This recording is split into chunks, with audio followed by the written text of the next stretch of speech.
বন্ধুরা, অনেকেই অপেক্ষায় আছেন তৃতীয় টার্মিনালের। তৃতীয় টার্মিনালটা খুব শীঘ্রই চালু হতে যাচ্ছে। দেখতে পাচ্ছেন আপনারা, এই যে বাংলাদেশ বিমানের একটা এয়ারলাইন্স এবং এইদিকে আছে টার্কিশ এয়ারলাইন্সের একটা বিমান, এবং আপনারা দেখতে পাচ্ছেন সামনে ইউএস বাংলার একটি বিমান এই থার্ড টার্মিনালের যে রানওয়ে, সে রানওয়েতে আনা হয়েছে। এবং এখানে এই বিমানগুলোকে রানওয়ের পাশেই দাঁড়ানো আছে।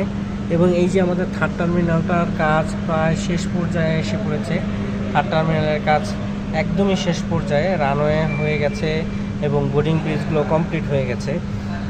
প্রত্যেকটা রানওয়ের কাজ হয়ে গেছে এবং এখানে অলরেডি বিমান এসে থামানো হয় এবং এখানে থেকে টেক ওভার এখনও যদিও শুরু হয়নি, খুব শীঘ্রই টেক ওভার শুরু হবে।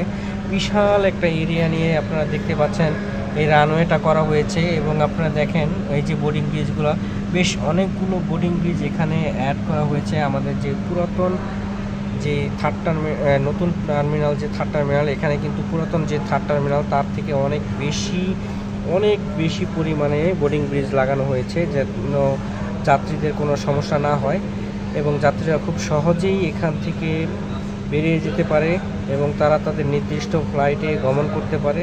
এর জন্য খুব ভালো করে এবং খুব সুন্দর করে এই থার্ড টার্মিনালটাকে প্রস্তুত করা হয়েছে। আশা করা যাচ্ছে যে পুরাতন যে টার্মিনাল, এই টার্মিনাল থেকে থার্ড টার্মিনালের সুযোগ সুবিধা অনেক বেশি পাওয়া যাবে।